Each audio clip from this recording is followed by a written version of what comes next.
Hi everybody, welcome back to my channel, or welcome if you're new. My name is Sam, and in today's video I wanted to talk about my inventory update.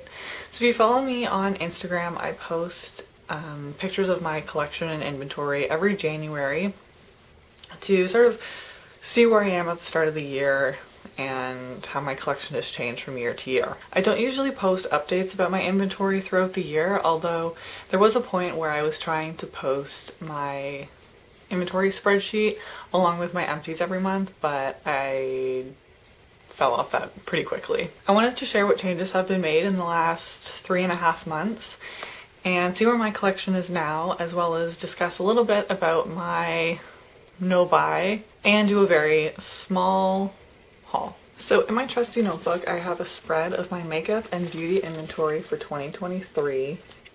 Because these are all the categories that I feel like are sort of out of control or have been out of control, and I just want to keep an eye on them. So I'm just going to go through each category in my inventories and tell you where I was in January and where I am now. There really hasn't been very much change because all of the progress that I make is from natural use. I rarely do declutters. I really don't like decluttering unless I absolutely have to because the product is not good anymore, or it's really, I can't make it work in any way. I don't have any official goals for my inventory. The only goal currently that I have is to get my overall number of items down.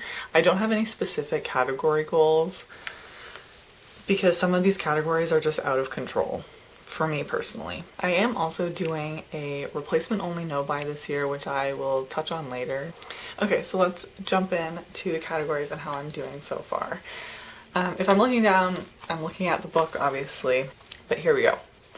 So for face primer in January I had 2 and I still have 2, although that's going to change very soon.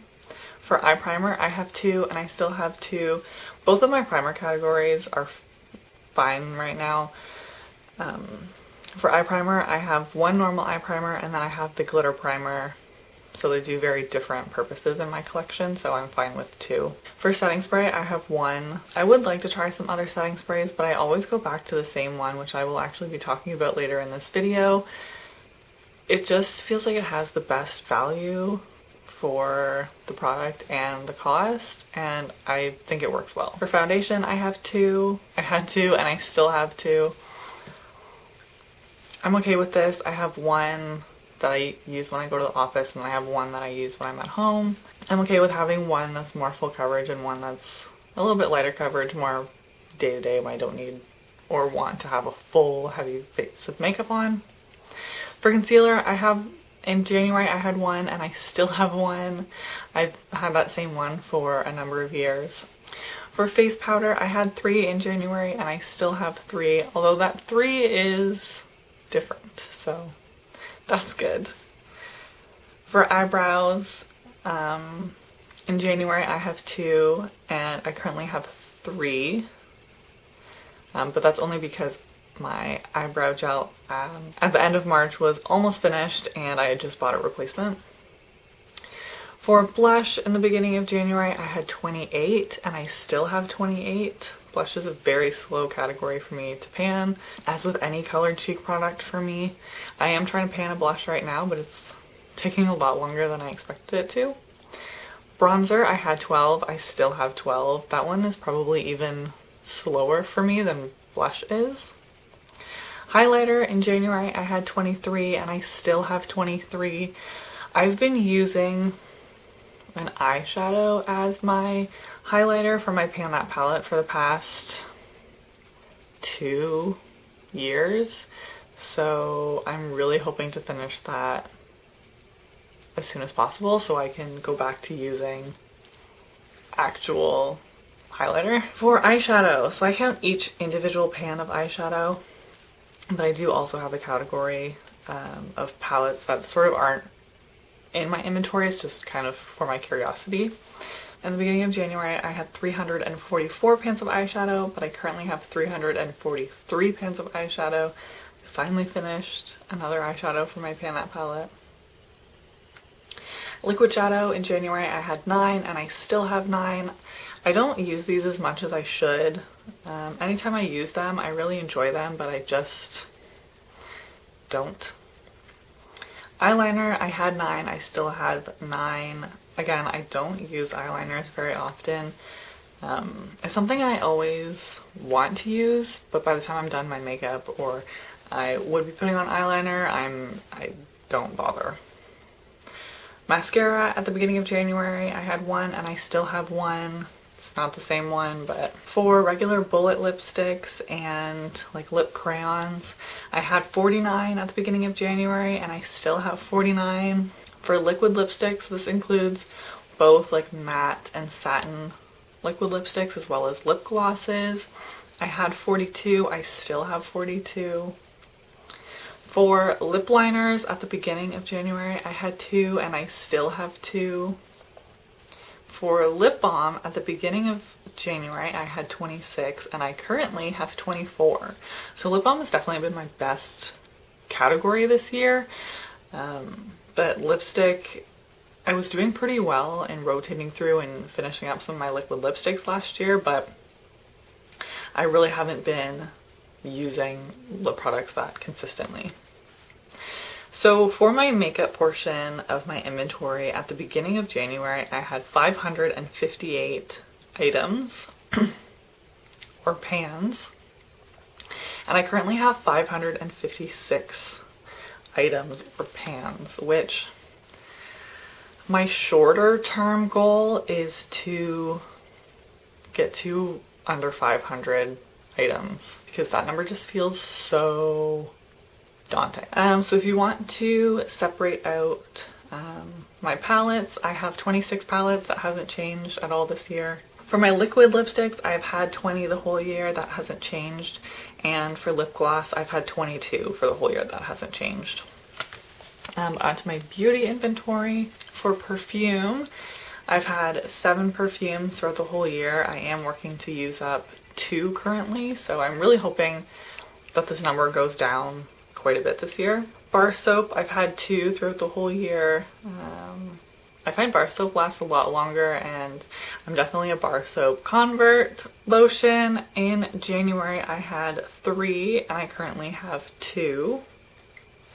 And for hair care I had 11 and I currently have 10. This is definitely a category that's way out of control and the products that I have just aren't really made for my hair types. So hair care is a category that I am working towards getting down. For face masks, I've had 4 all year as well. I am horrible at masking, but I do want to use them to help my skin as well as to just use them up. So in total for beauty care in the beginning of January, I had 27 products and I currently have 25. So this really isn't that horrible of category. So really quickly, I just wanted to touch base on my no buy. I'm kind of doing what I'm considering like an unofficial no buy.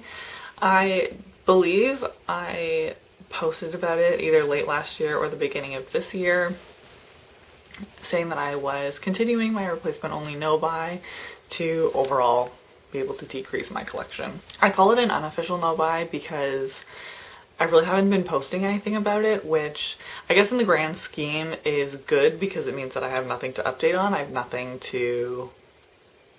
haven't been purchasing anything, which that has been great. It's been great that I can stick to this and keep just trying to use up my makeup and products that I have. And I've been really good about not bringing anything in because even though there is products that I'm interested in and just want to get something new, I do think about how upset isn't really the right word, but upset that my collection is going to increase and I'm going to be that much farther away from what my goal really is. With that being said, I did do a little bit of shopping recently and I wanted to share the new things that I have brought into my collection. So let's start with makeup because that's the most exciting. The first 2 things are items that are already in my inventory because I bought them before the beginning of April. So the first product, as I said, I was almost out of my eyebrow gel. So I picked up the NYX Brow Glue. One of my friends talked very highly of this product, so I decided to pick it up and try it kind of on a whim. I don't love this. I think it holds my brows really nicely. I have very thick, full brows, but they're not like the most unruly. And I typically just use the Essence Clear Brow Gel. And this is very thick and like sticky. I don't know if you can see like the strings that come off of it. Yeah. So it's like very much like glue, but also the wand is just really short, and I have big full brows, so I prefer a little bit larger brush, but it's fine. I'm gonna use it up and maybe my opinion will change. Next, I picked up the CoverGirl Clean Fresh Translucent Pressed Powder. I personally always prefer a pressed or a translucent powder over a tinted one. I've seen a lot of people talk pretty highly about this powder, at least the tinted ones, and I think I like it okay. It doesn't, like, there's not nearly as much powder on my brush as would be with a loose powder, which is what I've been using historically, but I just like how easy it is. Like, just swirl your brush in there, get a little bit, and put it on. You don't have to worry about having your brush caked in powder. And the last makeup product that I purchased is a new setting spray. This I purchased just yesterday. This is the Revolution Sport Fix Lasting Hold Fixing Spray. This is the one that I like the best. It's the biggest bottle I've seen compared to some other brands for the price, which is, I think it's like $17 Canadian. It lasts for months and months for me, so I like it. It works, it holds my makeup. It's good enough for me. So just a couple skincare items. I used up the last of my sink and shower face washes, so I picked up these two from Biore. I usually purchase cruelty-free brands. I can't remember if Biore was announced as cruelty-free on some of the cruelty-free blogs that I follow. So that might have been a lapse of judgment, but I picked up the Biore Clean Detox green tea extract. I think I thought this was the one that I had just used up. I don't know. It's fine. And then I got the Biore Blue Agave and Baking Soda one for the shower. I don't like that it has these beads in it, but I fully thought they were like the baking soda bits or something and would disintegrate. They don't, so I'm mad about that. There was definitely a lapse of judgment when I bought those, but I just needed some new face wash. So lastly, some body care. I've been dealing with some pretty dry, irritated skin on my legs, mostly after I shower. I do have eczema, and I don't know, it's just been like a lot more agitated since I graduated and moved back home. So I was kind of doing some research and watching some like lifestyle beauty YouTubers, and a lot of them recommend these Dove exfoliating body polishes.